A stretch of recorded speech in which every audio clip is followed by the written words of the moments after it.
Anyway, Rite Worshipful Brother Gregg Schwarz, welcome to the show. It's a real pleasure and honor to have you on the show. Brother Schwarz is, a renowned Mason in my home lodge, my mother lodge of Ashburn Sterling, who's respected by so many people I know and love. And he's been around the block. He's done a lot of things in his life. And I'm really interested to learn more about him personally. Brother Schwarz, why don't you just begin by giving a little background of yourself, where you come from, kind of like a little biography of your life story. And I know there's a lot to say there, so we could do that for an hour, I'm sure, but as long as you want, and kind of how that led you to Masonry at the end of the day. And then we'll get into some of your stuff with White Boy Rick and all that stuff afterwards. Okay. Well,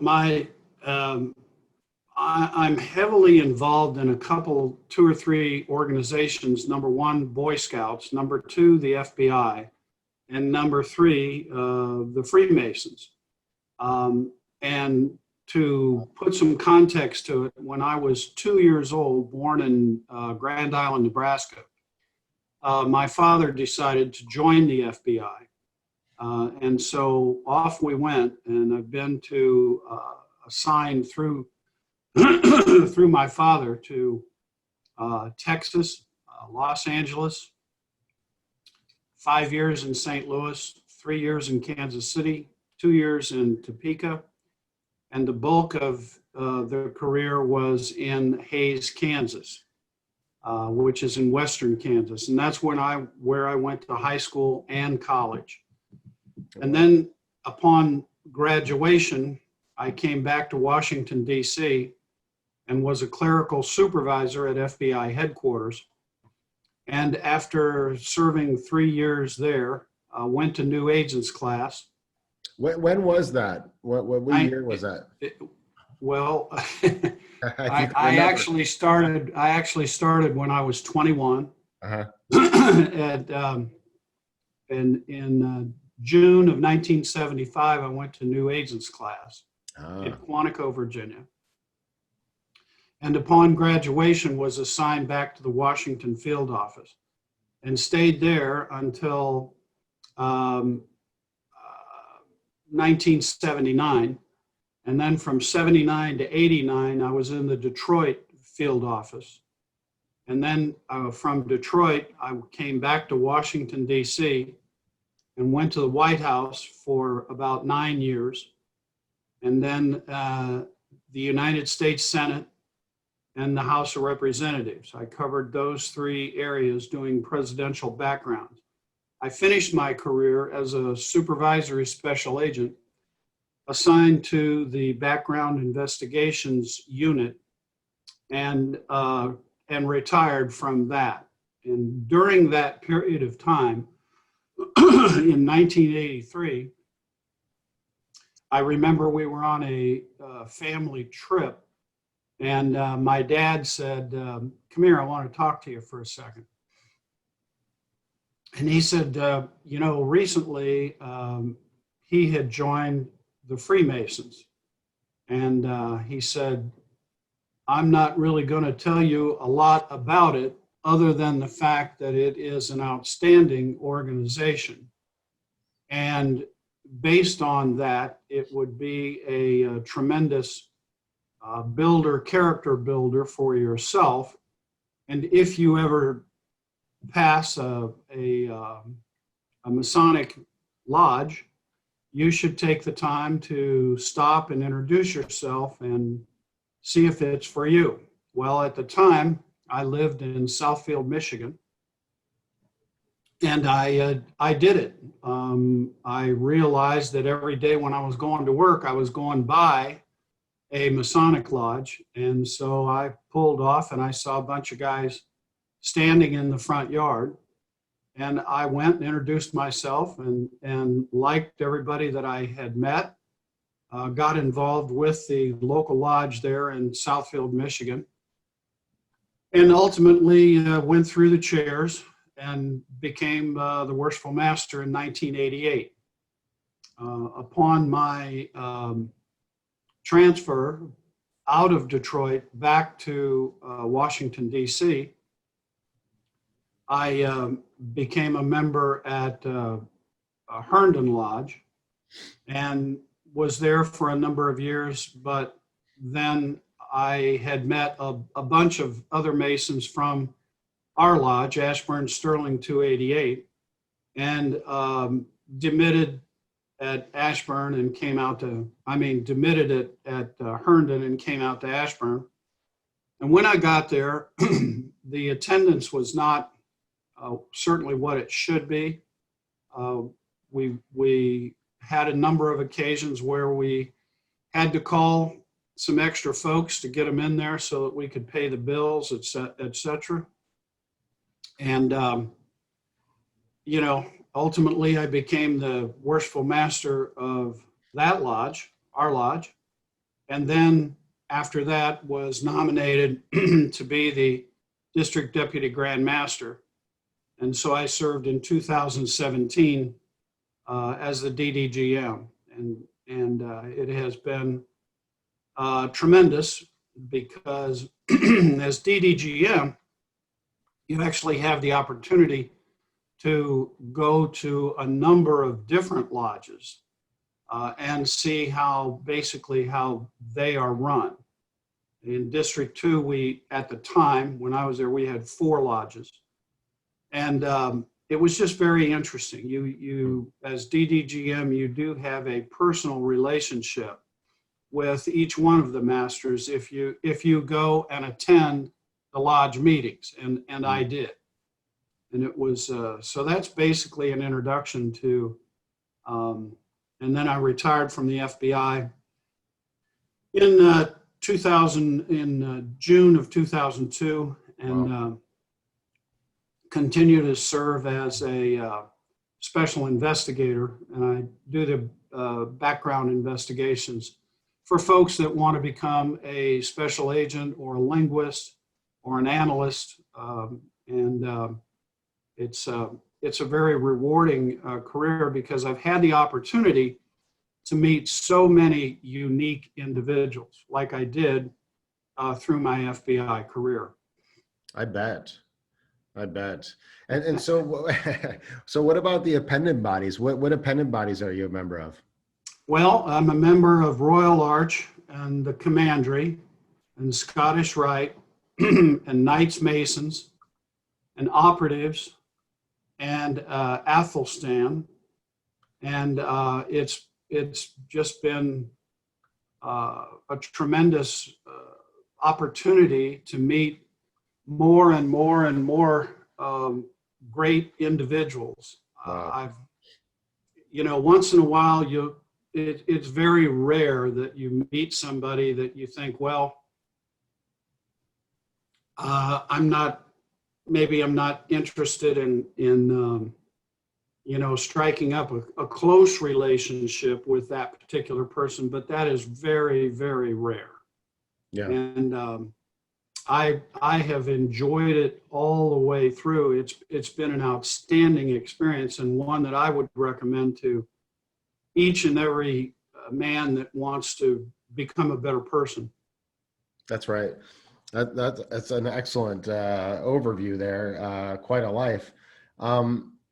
So, what are some of the biggest lessons that you've learned from Masonry? How has it changed you, or what have you gained from it? Because of my background, and that's why in the introduction I mentioned the FBI. When you meet somebody, you or at least I develop a bit of a profile.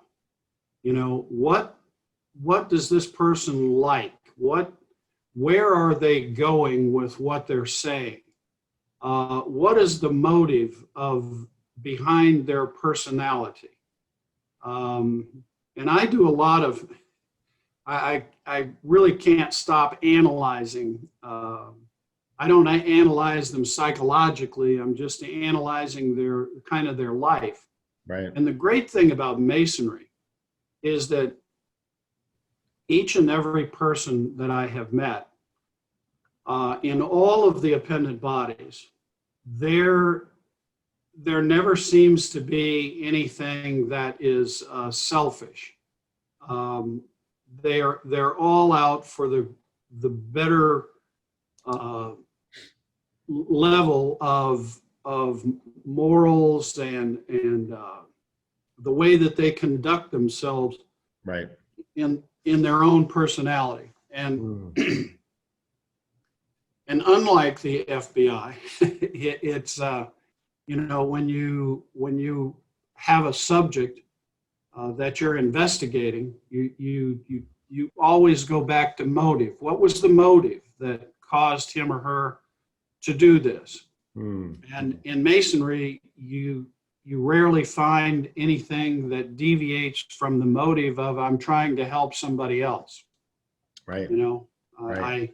I get my food and I want to sit and talk with people that are like-minded. Well, if you're in a bigger group, that's very difficult to do. But when you go to a Masonic hall, they're all like-minded.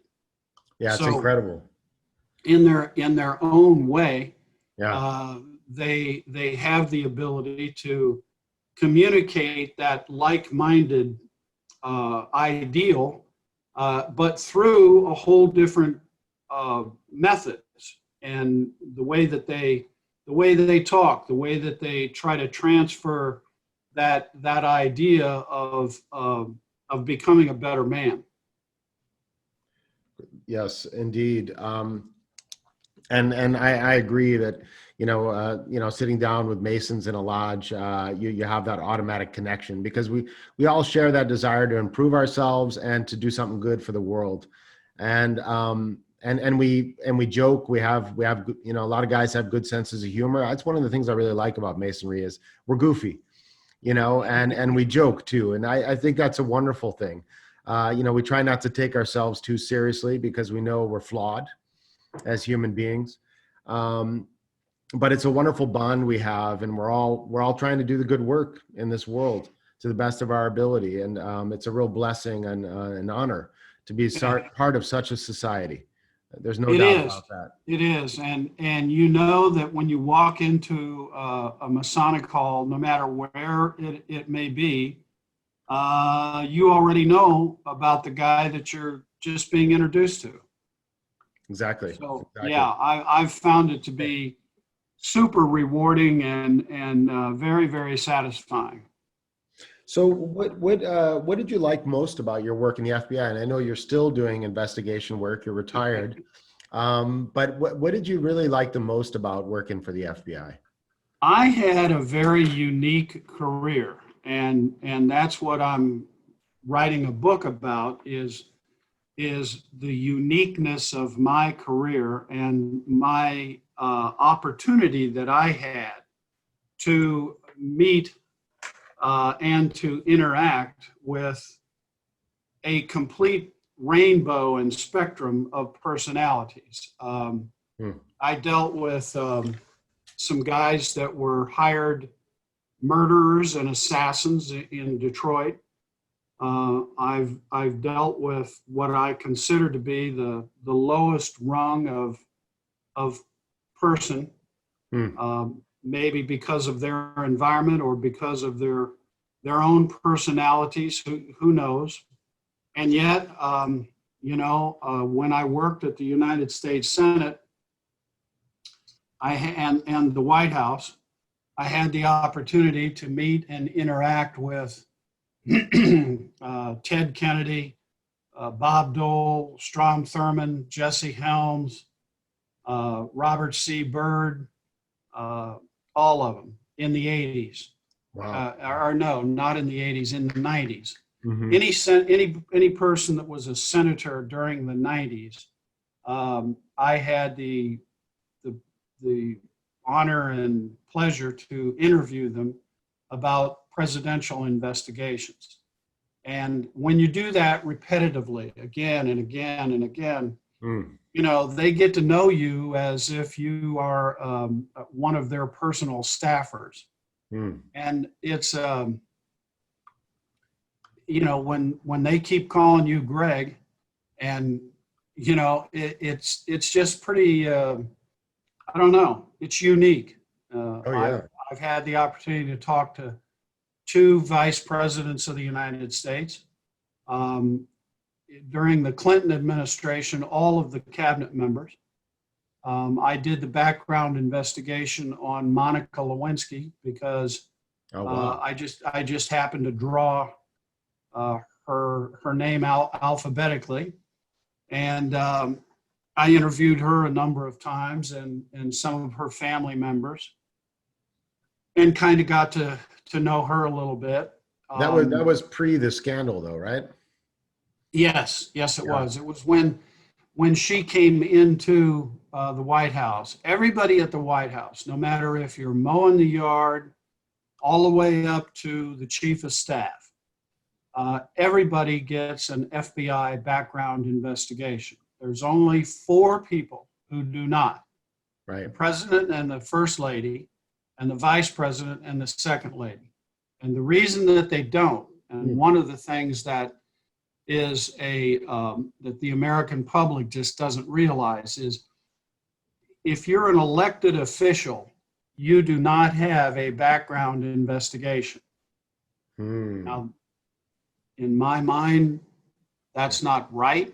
It's kind of sad because the American public elects folks who clearly are a security risk. But there's nothing you can do about it because they're an elected official. So away you go. And then you know, the United States Senate and the House of Representatives both have a director of security. They go out of their way to make sure that if classified and sensitive materials are being released during a committee conference, that it's behind closed doors and that everybody's credentials are checked, et cetera, et cetera. They go to all these deep measurements to make sure that this information doesn't leak out. And yet, right after the conference, what happens? Congressmen or senators come right out, go before the microphones of the American public, and splurt a bunch of it out. I mean, it's what it is criminal, but nobody seems to do too much about it. Right. I mean, you'd think that we would learn, you know, and iteratively about our system of democracy and improve it over time. And, you know, when we find a gap, you know, like, well, gee, that's not real good. Maybe we should fix that. Maybe we should change that. You'd think we'd be more proactive and take action on these things once they're identified. Because, you know, nothing's perfect. You know, we're always striving for perfection, right? Well, we are. That's true. But it's something that, for some reason, they don't correct. There are people who, for example, if they have a shady background, then the leadership of the Senate or the House should say, hey, you know, we know you've done this kind of stuff in the past, so you need to be on the Agricultural Committee, as opposed to the Senate Select Committee on Intelligence, or the Ethics Committee, or the Armed Services Committee. These are all there are seven select committees on the Hill that are classified. You need to have a top secret clearance, even as a staff member, to be on those committees. So, and there are tons of committees. You know, be on the Commerce Committee or something like that. But when you have these people who you knew were not honest to begin with, and the American public being phenomenally naive. They think, oh, well, everybody's going to get a security clearance and everything will be fine. I don't know what they think, but they certainly don't know what's going on. Right, that's right. And so I'm assuming that these background investigations for White House staffers are a lot more profound than, for example, the background investigation I went through when I worked for USAID, to get my clearance. Right. Is it really a deeper investigation that goes on for White House staffers? Actually, if it's an FBI investigation, it's the same investigation if you're going to become a linguist at Quantico, Virginia, or you're going to become a new agent, or you're going to work at the White House. It's the baseline top secret Okay. background investigation. Right. Okay. So it's basically the same thing. Top secret investigation is top secret background investigation across the board. Pretty much, yes. Pretty much. Now, certain agencies have maybe a few extra questions, but for the most part, once you fill out the SF-86, that's the basis for the investigation. I see. Right. Yeah. So, well, another, the elephant in the room with you is White Boy Rick. And so I'm sure a lot of our listeners don't know who White Boy Rick is and the whole story of that. Maybe you could give like just a real basic background introduction for dummies to the whole White Boy Rick thing. Well, Rick Wershey, when I was in Detroit, I was assigned, it was the same time when the FBI got concurrent jurisdiction on drug matters, and that was 1983, I believe. And so the FBI was asked and tasked to put together a task force, and I was a member of that task force. There's a number of different groups that were in the Detroit area that were extremely active and very, very dangerous. Young Boys Incorporated, and you can look, anybody can write these down and look them up because they're all on the internet. Young Boys Incorporated, the Chambers Brothers, Maserati Rick, the list goes on. And one of the crews that was up there was called the Johnny Curry crew. Johnny Curry was, he and his brother were both dope dealers in the 80s. Dealing in marijuana, cocaine, and a little bit of heroin at the time. Now it's basically all heroin. But oh wow, the mayor of the city, Coleman Young, was about as corrupt as he could possibly be. He had a niece by the name of Kathy Volson, and Kathy Volson started to date Johnny Curry. And the mayor found out about this and wanted to have her followed by some members of the Detroit Police Department. Oh, so he knew about Johnny Curry? He didn't trust him? Yeah, he knew all about Johnny Curry. Oh, really? Oh, sure. Well, why didn't he advise his daughter, hey, that's not a good guy to be associated with? Or did he? Well, I'm sure that he tried. I see. But right. It was, his brother-in-law, Willie Volson, he and Willie were very, very good friends. And they were also involved in a number of shady deals. So it was just something that was accepted in their family. Corruption was and always will be in the city of Detroit a premier content that I mean, I've always made the comment, the city of Detroit is the gold standard for corruption. You can't get any better than how they do it. Wow. And is that still the case? It is still the case. Wow. They've got a mayor up there that's about as corrupt as he can be. And on numerous occasions, to all of the news stations that I give interviews to, I've always said, anybody want to challenge me on it, please get in touch with me. I can put it out item after item after item after item. But wow. You know what? Nobody calls except the news stations. They call. Right. Because it's hot. Anyway. Yeah. Hey, let's go back to the white boys' participation in this. White Boy's father was an informant of the FBI. His name was Richard Wershey, and White Boy's name is Richard Wershey Jr. I see. Okay, so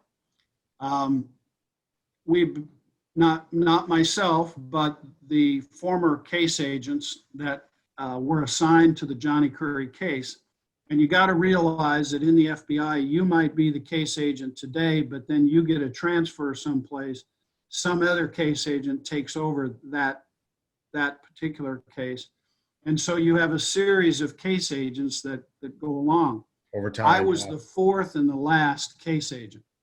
Oh, wow. But the three ahead of me had interviewed Richard Wershey, the senior, and began to ask questions about this guy and this guy and this guy and this guy.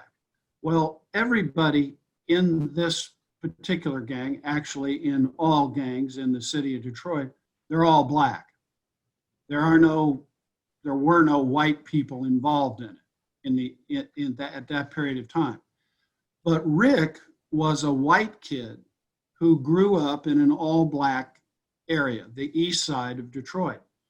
He became a novelty item.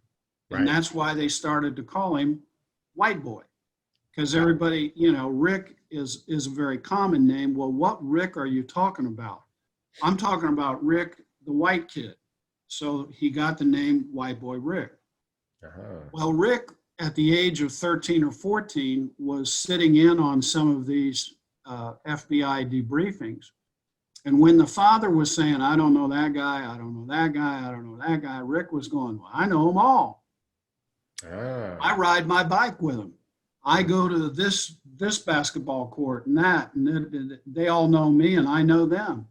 So Rick ended up being very helpful in at least identifying who some of these people were and what they were doing. And through his contacts with some of the younger kids, he then became friends with Johnny Curry, who was running this whole operation, Johnny and Leo. And because he was kind of a novelty item, they would give him tasks to take dope packages from point A to point B, because who's going to arrest the white kid? Nobody. Mm-hmm. I mean, it couldn't be him. It just couldn't be him. That's all. Right. That was the perception. Yeah. Yeah, that was the perception. Well, it was him. And one day he was riding around with Johnny Curry, and there was a number of activities that were going on, and he would tell the FBI agents about it. And there was also a homicide that occurred. Now, for those of you who had ever seen the movie Beverly Hills Cop, we remember that Eddie Murphy had a boss that constantly yelled at him about everything. Yeah. Because Eddie Murphy's character was a rule breaker, and he was a freelancer. He did everything the way he wanted to do it. Right. Free spirit. Well, yeah, pretty scary. So anyway, he played himself in that movie. And he was, because he had played himself in that movie, he was, number one, the actual head of homicide in Detroit. And then he played in this movie.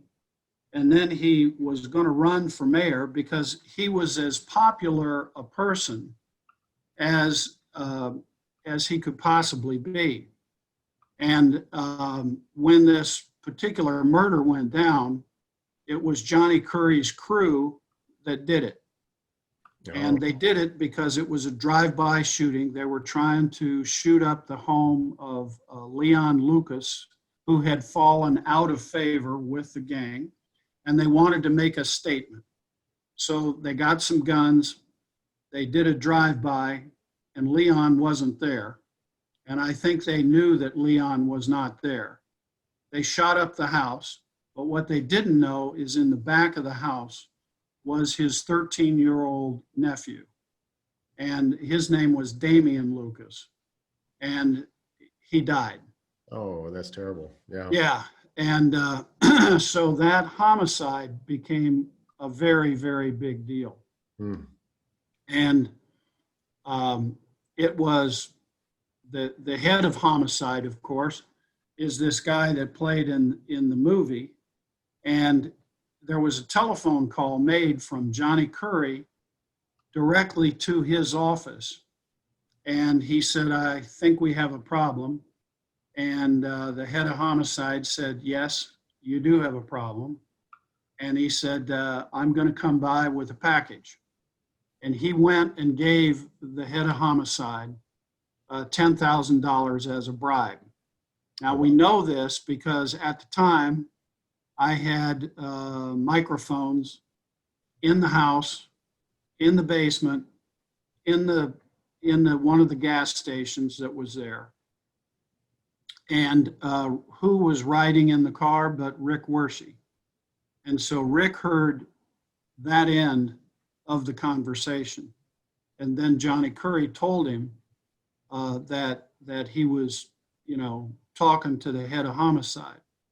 Now, So, when you say head of homicide, was that the head of homicide in the FBI? no, the head of homicide at the Detroit Police Department. Police department. Got you. Okay. Yeah. So, and it was, it just turned out to be Rick continued at that point to provide information. And the head of homicide at the time was irate because it ruined his political situation.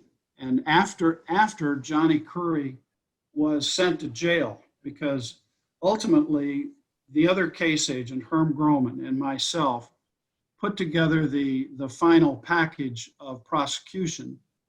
And we did the indictments. There were about 20 people involved.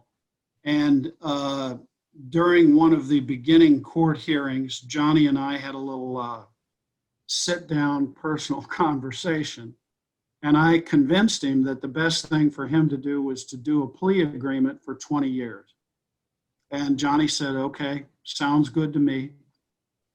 Because Johnny and I always kind of got along. I didn't get along with his brother because, to tell you the truth, he and I had no contact whatsoever. Okay. But some of the people in Johnny's organization and myself got along very well. Hmm. And so Johnny goes to jail. Now there's the rest of the investigation to kind of clean up, and we did a search warrant on Johnny's house. Now keep in mind, Johnny's already in jail. Mm-hmm. But when we did the search warrant on the house, this niece, Kathy Volson, who at the time was an extremely attractive lady. Mm-hmm. And when we kicked in the door and went in, there were a number of gang members kind of hanging out on the ground floor. And down the steps, the procedure is usually to grab you and jam you over into a corner, and with the instructions to keep your face in that corner and not turn around. That way you don't see exactly what's going on. Mm. And, keep in mind, policing in the 80s in Detroit was not what it is today. Right. It was a little more active. Right. So More hands-on. more hands-on. Yes. So anyway, down the steps comes Rick Worshey. And I had heard about Rick Worshey, but I'd never met him. But he came down, he looked at me and I looked at him, and I immediately kind of thought, well, that's got to be him. And he was upstairs. This is the kid with Rick Worshey, the junior, right? Yeah, white boy Rick. White boy Rick. So white boy looks at me, I look at him, and he says, what do you want me to do? As is in several books that have been written about this, I take one set of my cuffs, I throw them over to him and said, put this on, sit down, and shut up. And he did.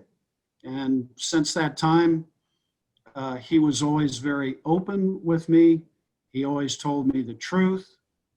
He was listed as a cooperating witness for me, not a source. So that means that anything that he told me would be used in court, and his name would be attributed with it. So he and I started in and had a great relationship until that day when he all of a sudden decides to freelance all on his own and kind of take over some of Johnny Curry's business. So he becomes what we call a weight man. He didn't have a gang or anything like that. It was just him and a buddy. So he would get in a car, go to Miami, Florida, see this guy down there. They'd fill up the trunk with kilos of cocaine and drive the speed limit back to Detroit. And that worked for pretty much a year. And then at the end of that year, he was delivering cocaine, and he went by a police officer that he knew. And so he made the mistake of waving. And when he waved, the cop thought, well, there goes no good. And I'm going to follow him and see what's in the car. So he did. And to make a long story short, he was found with 7 kilos of cocaine and several $1,000s in a bag. Well, I wonder how he reacted when, I bet he was nervous there, when the cop pulled him over and said, hey, come out, I want to check your car. Do you know like what that interaction was like? I do. I know every detail of it. And what happened is that he got out of the car. He took the bag of money and handed it to his dad. His dad very quickly handed it to the daughter. The daughter took the bag and ran behind some houses and hid the money. And the cocaine that was in a box, while they were trying to run Rick down, the cocaine was put behind some people's house under a porch. Oh, I see. So they all got out of the car and took the stuff and ran. Yes. And then the cop was running after them. The cop was running after him. And Right. Rick was actually arrested the next day because, as was customary in Detroit at the time, when you were arrested, you were going to get a beating. I mean, that was just the way things were in Detroit. It was a revolving door anyway. So you knew you weren't going to spend the night in jail because a judge, all of them being corrupt, was going to just let you out. It was a revolving door. So if you could withstand the beating, you were in good shape. And one of the last questions during the interview process in Detroit in those days was, do you have any objections to the way that you were handled today? Now, if the answer to that question was yes, there would be further interview. Right. If the answer to that question was no, you're gone. Yeah, revolving door. Yeah, on your Revolving way. door. So that's just the facts. And so anyway, I always felt sorry for Rick. And at the time, I was and still am an Eagle Scout, and I was a Mason beginning in 1983. And I always felt that, in order for you to live that type of life that you're supposed to have, that you would do something about it. I mean, walk the walk, but, it's always people are talking the talk, but they're not walking the walk. So Yeah. I tried to use what I knew from being an Eagle Scout and in the Masons and the teachings there. And I kind of, kept talking to Rick. And of course, you got to keep in mind, I mean, the FBI gets criticized for a lot of the things that they could have done for Rick and didn't do. And I'm one of those who believes they could have done more. But at the time, the head of homicide had this whole situation by the throat. I mean, he was very influential in the city of Detroit. And it was something that, you know, keeping in mind that what Rick did was a local crime. It wasn't a federal crime. So, you know, he was convicted and sent to jail. And that's about all that we could do. But I always stayed in touch with Rick. And even though he would be in prison, I wrote letters of appeal to city officials. Never got a response, of course. I went before the parole board in 2003 because you also have to keep in mind, by way of background, that at the time in Michigan, they had come out with this ruling that if you were in possession of 650 milligrams or more, it was going to be life without parole, no parole. Well, he was only 17 years old, and it was just a sad situation that you'd be 17, a nonviolent crime, and then be held in jail forever. Yeah, that's so right. He was eligible for parole in 2003, and one of Rick's friends that came to the parole hearing was Kid Rock. His real name is Robert Ritchie, and it was always, you know, he was very interested in helping Rick. Because at the time they knew each other as younger folks, because Richie was basically always noted that if you needed some sort of a product, why, he might be one of your contacts. I see. Okay. And so he was a disc jockey at the time, and he knew Rick. He actually put Rick's name in one of his records, that he was now famous and that he had more money than White Boy Rick was. Oh, wow. I didn't know that. Kid Rock. Wow. Yeah, Kid Rock. All the connections. So when I went to Detroit to see and try to help out, I'm trying to move this a little bit. I've got a lot of sun coming in. Is that better? Yeah. Yeah, it is actually. Yeah. A little bit better. It was just something that, you know, he was there as well as a lot of other corrupt officials, because the head of homicide at the time had called and said, I don't want that kid ever out of jail, ever, ever, ever. So you go over to that parole hearing and you testify, you say whatever you need to say, but testify against him. And so through more investigation, we found out, number one, who testified.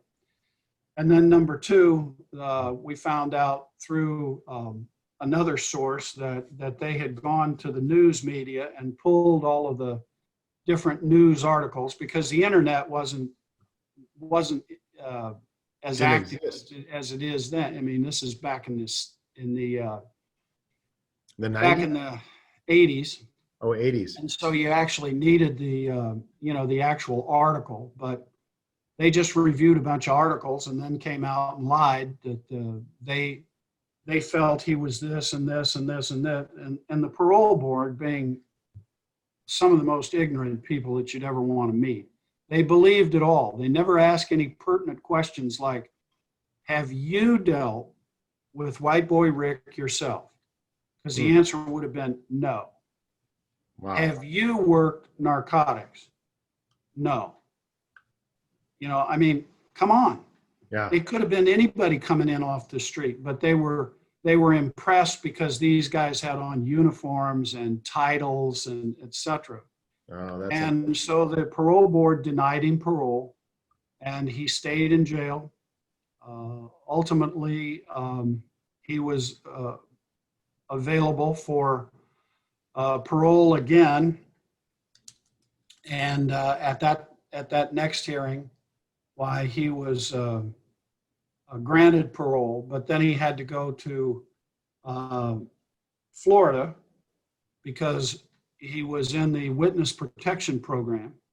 And Hmm. then once he got down to Florida, we had him down there, but then he got involved with a car theft phone call. I mean, he's incarcerated, so there's nothing that he could do, but he was on the phone actually trying to purchase a couple of cars for his mother and his sister, and those cars turned out to be stolen cars. Oh, I So he see. got another 5 years that he had to do in Florida. So Oh he boy. never did get cut a break. He served all of the time until he went on parole in Michigan and another 5 years in Florida. And then Wow. ultimately now he's on parole again because he still owes the state of Michigan one more year of parole. And so he lives back in the Detroit area, Back in and he's Detroit. doing well. We talk. We don't talk every day or every other day like we used to, but we usually talk on Sundays. He's doing fine. Well, that's great to hear. So, I mean, did you ever talk to him about masonry? Actually, yes, I did because he would say, well, what are you going to do tonight or whatever, and I would Right, say, right. well, I'm actually going to my Masonic lodge because we have a meeting. Hmm. And he would say, well, I don't know, what is that group? What do they do?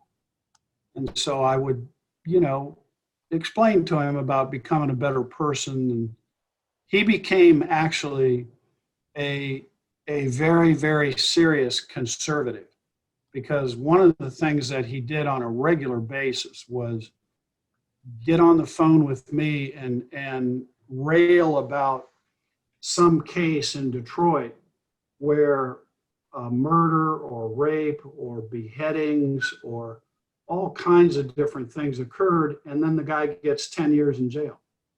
I mean, Right. Yeah. and here he is serving a life sentence for a nonviolent crime at the age Right. of 17. Right. Injustice in the system. Yes. Yeah. Wow. But he never got interested in masonry. He never was like, well, I want to know more about that or No, I did. never. I didn't ever press it Sure. because I don't believe that masonry is a halfway house Right, right, right. for folks who have had a criminal background. That's right. To it was never designed as that.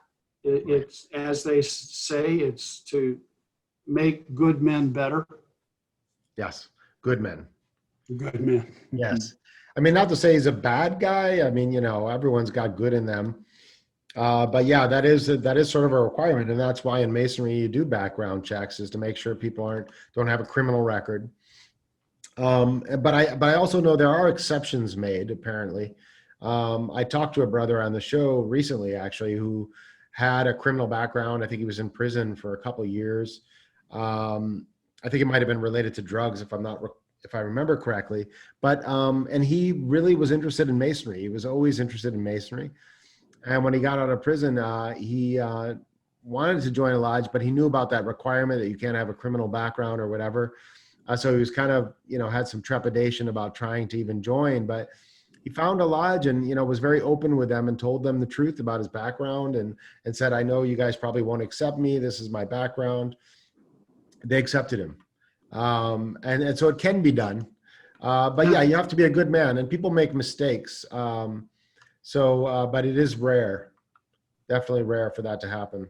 It is, and there's probably a lot more instances where it did work out. All I'm saying is it was not initially designed to do that. Yeah, as a kind of treatment for people so that they can, come out of their evil tendencies. Yeah, yeah. Right, right. Yeah, yeah. Let's see. So let's talk about leadership, right, Worshipful. Okay. Yeah. I know that's something you're interested in. And, what kind of strategies and approaches did you personally leverage when you were Worshipful Master? I mean, I know you talked about trying to turn around the membership in our lodge back when, there wasn't a lot of people showing up. How many people were showing up back then when there was a Maybe, problem? maybe 6 to 10, but when you have that low of possible attendance, you know, there would be times when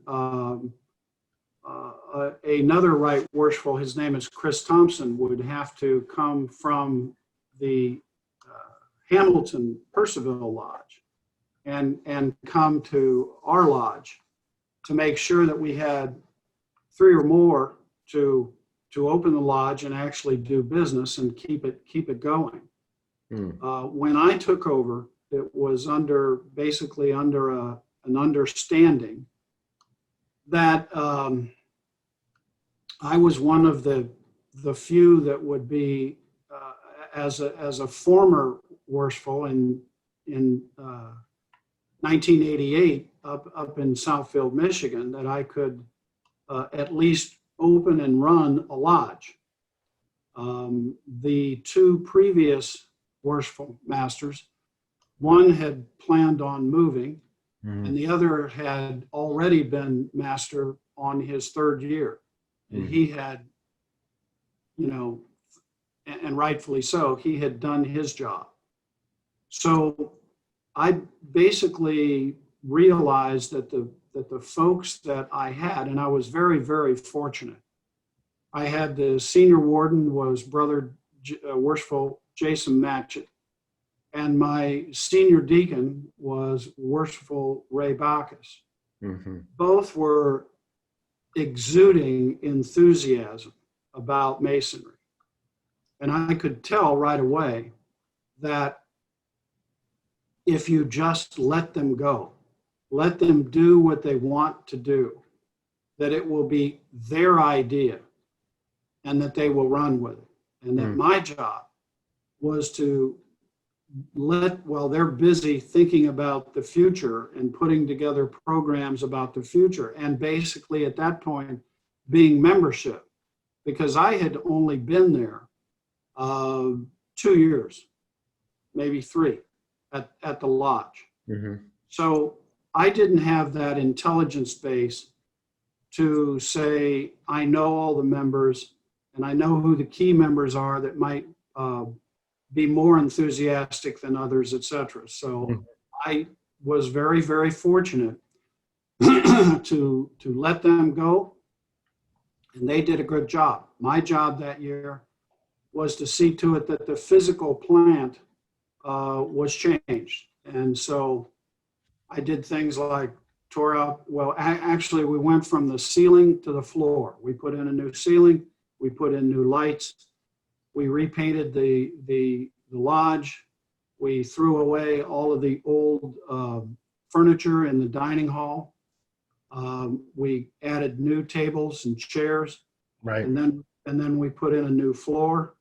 We started to work on the kitchen, but we didn't quite get that one finished. I wanted to get some new furniture in the lodge and in the lodge room itself, and Worshipful Jason Matchett put that together. So we got the ball rolling. We also took everything that was in the basement of the lodge, threw it away, and got it all cleaned out, and then built storage units there so that we would have static income for the lodge month after month after month. And that's produced a wealth of finances for our lodge. I realized from a leadership point that the need to enjoy Masonry outside the door, on the other side of the Tyler, was as important as it was as inside the lodge. Absolutely. And so I would open lodge do the business, close lodge, and then encourage us to have fellowship after the lodge meeting, Right. wherever it is. And we Right. began to do that. I wanted to get the members of the district together somehow, because I knew that what was going on at our lodge needed to occur at the other 3 lodges. Mm. So I started the bowling night in the depths of January. And it turned out to be a good thing, because every lodge would have its own bowling team, and we'd get together and enjoy everybody's company and eat pizza and just have a real good night, whether you won or lost. Right. And we had picnics, family outings, sometimes at the lodge, sometimes not. But I wanted to have some kind of an outside lodge program per month. Mm. The first 2 or 3 or 4 are easy, because during the month of February you have Valentine's Day, and you move into the spring. You can always have a spring splash someplace where there's a dance, and try to include more of the family members as opposed to just the brothers. Mm-hmm. And it worked. It worked. One of the things that we've gotten started that has come along all the time are the fire pits that we have.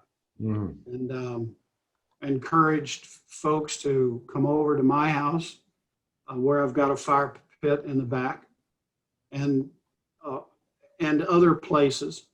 As a matter of fact, our current worshipful master, Worshipful Brett Thomas, has done everything that he can possibly do to continue us to meet, even in the COVID environment.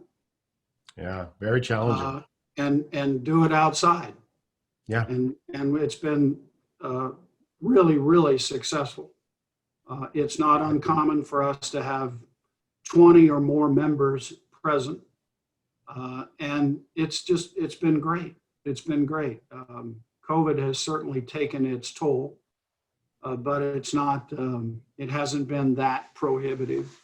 I don't know what we're going to be able to do during the month during the winter months, but. Well, it sounds like it's going to get worse.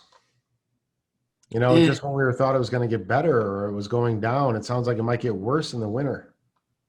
Well, that's what the news media wants you to believe. Right. But the question is, and was pointed out in the debates the other night, have the numbers of folks who have tested positive gone up? Of course they have, because our testing procedures have expanded and expanded and expanded. Yeah. The question is the death rate, the percentage. Yes. And it's gone down. It's gone down. That's great. But you don't hear that on the news. Yeah. The reason is because bad news sells, good news doesn't. Watch the news every night, and I don't care if you're watching NBC, ABC, CBS, CNN, whatever it is. If it's a half-hour show, the first 15 to 20 minutes is all negative news. It's negative about COVID. Right. And it's all generated to point fingers that it's somebody in the administration's fault. Now, once it gets to be, and the other night, they even extended it on to not talk about the United States anymore because they couldn't. They started talking about COVID in Japan and Belgium and Germany. They'll do anything that they can to convince you that, that we're all going to die. That's what they want, because it's bad news. And it's all become so politicized now, unfortunately. Yes. I don't know what isn't politicized anymore. It seems like everything is, it's a rotten time right now for the country. Everyone's going through a lot of stress and trouble. It certainly affected Masonry. We're not able to go to the lodge as much anymore. Yeah. We're doing a lot of online Zoom stuff.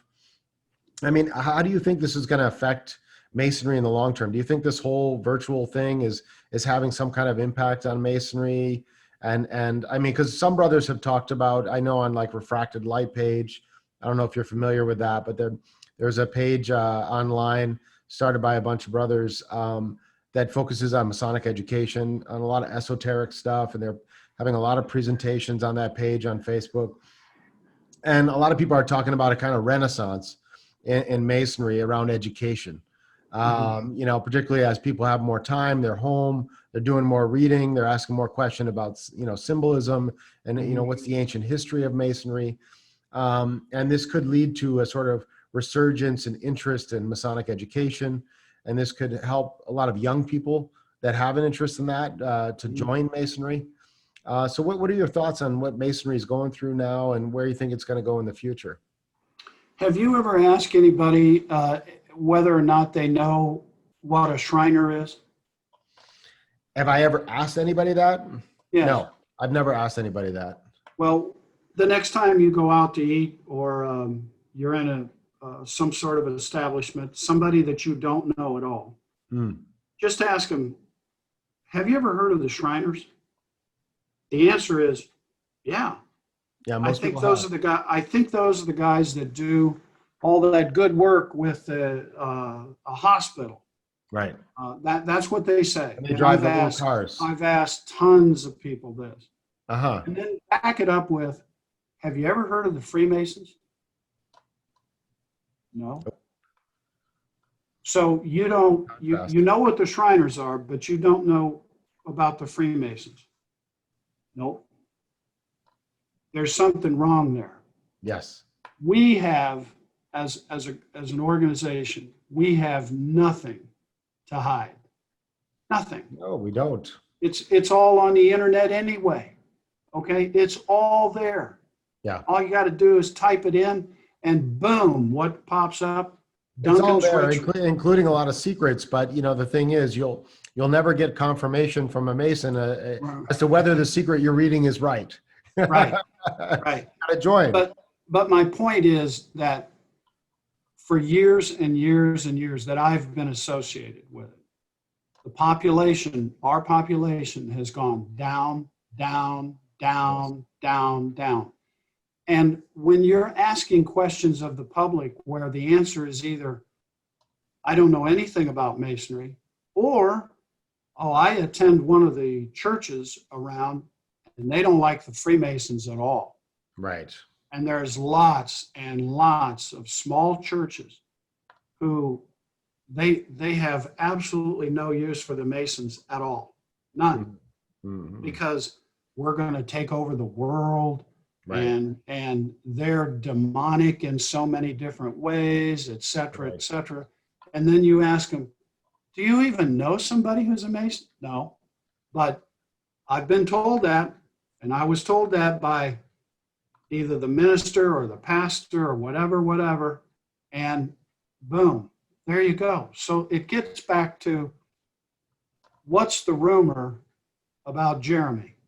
If I start a rumor about Jeremy and a third person comes to ask Jeremy about it, and Jeremy just sits there, he doesn't deny it. He doesn't make any comment about it.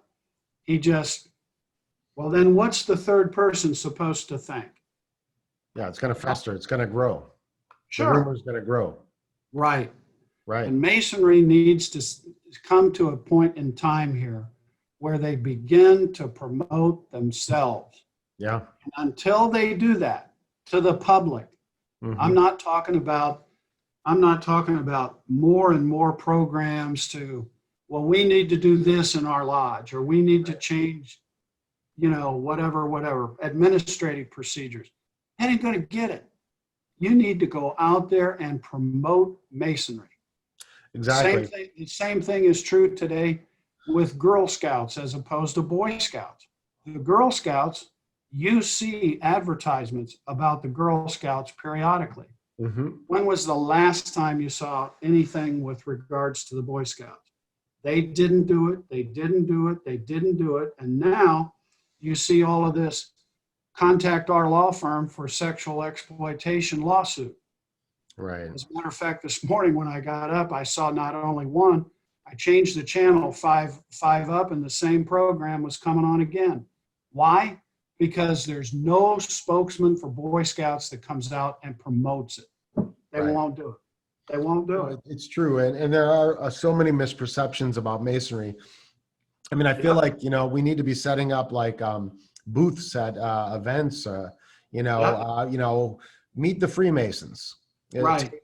Basically, where, 4 or 5 brothers can sit behind a table. We can have some brochures, what is Freemasonry? What is it not? Right. And there to talk to people directly and answer their questions, and they can see that we're human beings. We're normal just like them. And that it's a pretty simple concept. We're trying to make ourselves into better people. It's like all our rituals are really to impact your moral development as a human being. These are philosophical rituals that make you reflect on yourself and what's important in life, so that you can be stimulated to become better and to do good in the world. Yes. Why would that be demonic? Right. The exact opposite. Yeah. And so I think, in this difficult time we're in this world we're in, where, there's a real loss of values and virtue and character and tradition and spirituality in some ways, with the rise in atheism and such. We need the Freemasons now. More people need to join Freemasonry. And I think that, the sad thing is there's a lot of great people out there that would make great Masons, but they don't even know what Masonry is or that it exists. Those are the people we need to be able to connect to. That's right. And there's a ton of them. Right. There's a ton of good people out there that want to do good, that want to improve themselves, that have a good heart, and have all these natural virtues and values that we believe in as Freemasons, and they just don't know that Masonry even exists. So they're part of an organization in an invisible way, but they haven't been brought in physically. Right. Yeah. That's it. And until that, right now in our particular state, that magic number is down around 20. They say it's 23, but it's not. And the reason is because you might be the member of 2 or 3 different lodges, and yet you're counted 2 or 3 different times. There's only one of you. So then the magic number is 20. How much lower is that number going to go before we decide to, if you didn't do anything more than put out the square and compass on the different places where you could put it out basically for free, on the highway signs, on the sides of buildings, right, et cetera, so people go, well, what's that? And then put out some commercials. Yeah. You get the feedback, well, we can't afford that. YouTube is free. Yep. It's free. Yes. Come on. In fact, I will share with you a video after this show. I'll share with you a link to a couple videos on YouTube that I think are some of the best advertisements I've seen for Freemasonry and what it is. It's a guy dressing up as Ben Franklin. Yeah. He's acting as Ben Franklin, and he's talking about Freemasonry and its importance. And it's very touching and moving. And that's the kind of content we need to be putting out so that people can understand what it is. I mean, I personally love to talk about Freemasonry to anybody who's interested. I really enjoy that. Anytime I'm at the lodge and there's someone new, a visitor, I love sitting next to them. I love chatting about Freemasonry. I love answering their questions. Because it's a great organization and I really believe in it. I got a message just yesterday from a close friend of mine who lives in North Carolina. And he said, I'm going to send you a document in a few minutes. Could you please tell me what this is? Because I've read it, but I don't understand it. Mm-hmm. Well, what it was a patent from the Scottish Rite. And this brother who had died, years and years ago, he was a 33rd degree, and he had his documents about it. And number one, they were gorgeous. But number two, I'm talking to his son, who is 7 years older than I am, and he goes, I never heard of any of this. Now he has also a son who's about 40. So yesterday I explained it all to him, and I said, I don't know if they ever have, 1-day conferrals or, I don't know what they have in North Carolina, but certainly your son who lives up here in Arlington might be interested in joining so that it would be in your family. We are losing those people right now who are the sons of Freemasons because we're not taking action. We're not doing it. And it's, I don't know. I mean, we do a real good job about, well, here's what you need to do in your lodge. That's right. Sure. Okay, good. And it's great instruction, but that doesn't help the big picture. Absolutely. It doesn't help the big picture. I know that downtown they're working on a video, and I think that's great about becoming a Freemason. But the bottom line is that video needs to go to the public and not just the guy who is looking it up and says, "Oh, here's a video." I mean, how do you get that guy's interest in the first place? That's the key to it. That's the key to it right there. Absolutely.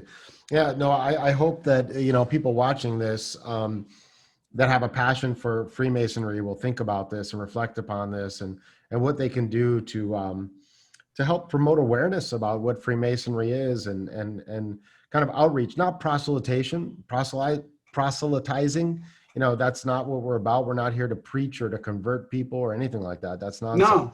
No, we're not. We are here to connect with those who would like to join. Right.